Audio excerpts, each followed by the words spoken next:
Welcome to my channel. Today we're cooking vegetarian stew peas, otherwise known as meatless stew peas. Now, for those of you who know me, would have known that over 25 years ago I stopped eating red meat and I stopped eating pork. Quite an adjustment, but this is my journey towards eating healthier. So I continued on with eating chicken and fish, but last year I opted to drop the chicken as well from my diet. So I only eat fish and seafood. So today we're exploring and we're gonna learn to cook meatless stew peas. Join me. Let's see what the ingredients we need to get this going. So our ingredients that we'll be needing today, we need to get some salt. We definitely need pimento. There's no stew peas without our peas. A little black pepper. We need some all-purpose seasoning as well, just to give it some flavor. A little coconut oil goes a long way. We need to have some ginger or garlic, pepper, onion. I like to add carrots and Irish potato to mine as well. And of course, our dough to make the spinners. Now I use coconut powder for my coconut milk. You can also use a canned milk, or if you want to do everything from scratch at home, then you can always go ahead and grate your coconut. Okay? So let's see what's going on. So right now we have our peas bubbling, and I also added the coconut milk earlier in an interest of time. So just 1 glass of coconut milk, and we've left it to cook for about 5 minutes. I've also added my pimento seeds, as you can see them floating here, a little bit of onion, a little thyme if you do have thyme at home, as well as scallion if you do have that as well. So yes, I love to use my traditional wooden spoon. And right now I'm actually going to be adding Irish potato, carrot. I'm going to put a little more carrot in there, and my garlic as well.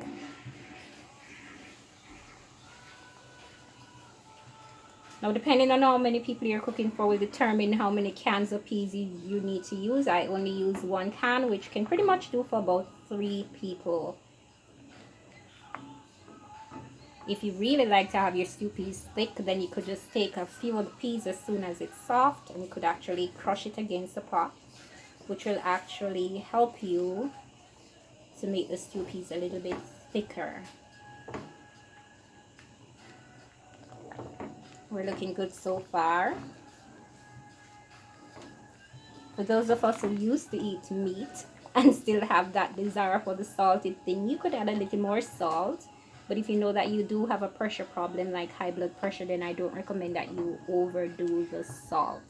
For me, I do have low blood pressure, so I guess a little more salt won't harm me in that area.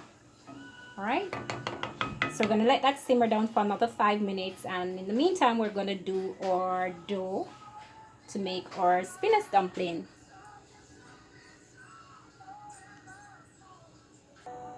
So we're now in the process of making our spinners. We've already made the dough, and we simply break a piece and we hold it in the palm of our hands just like that, and this is the result.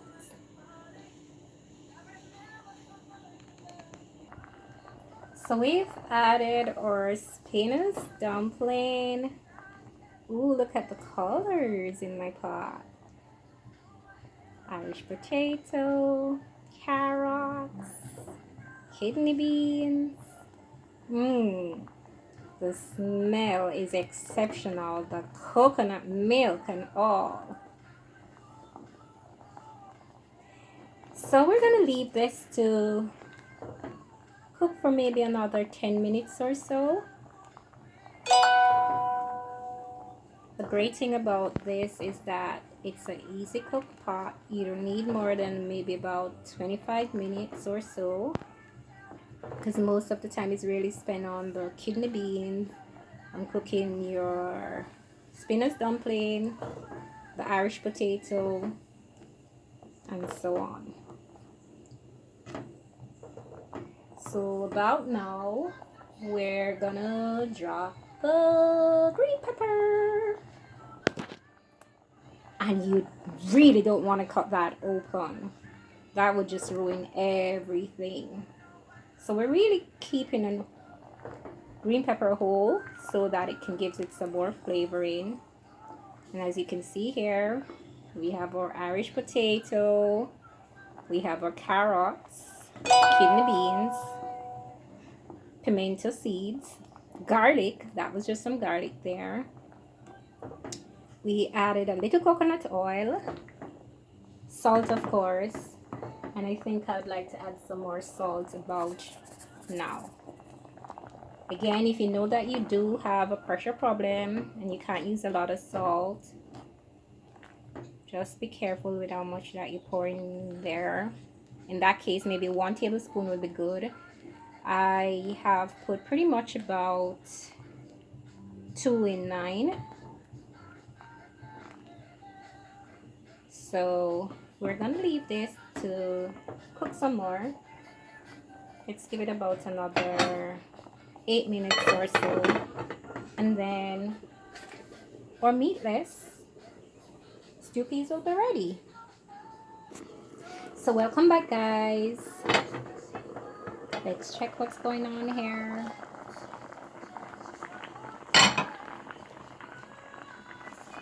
Ooh, so the texture began picking up. Things are looking a little bit thicker.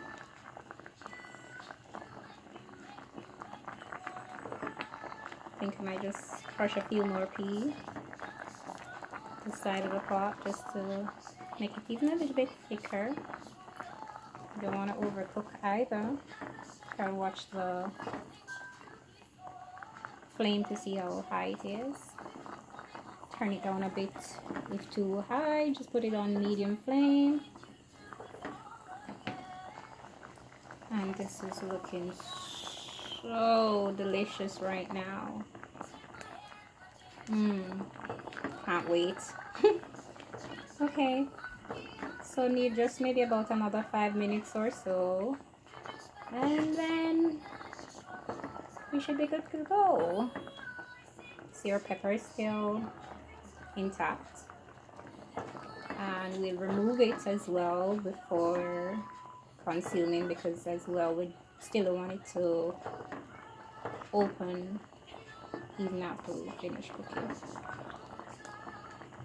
So we can still see a lot of our ingredients. Some we know have crushed somewhat, but for the most part we can still see that we have carrots, Irish potato, those are the seeds, or pimento seeds, as we spoke about earlier, and we're looking pretty good. So another 5 minutes or so, and then we should be finished.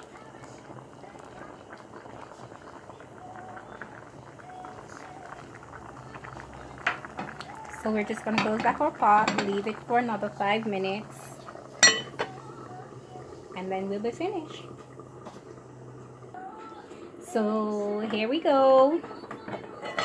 Taking a final look into our pot. Ooh. Which is now ready. This is just superb. So here we have it, everyone. We're about to turn off the flames.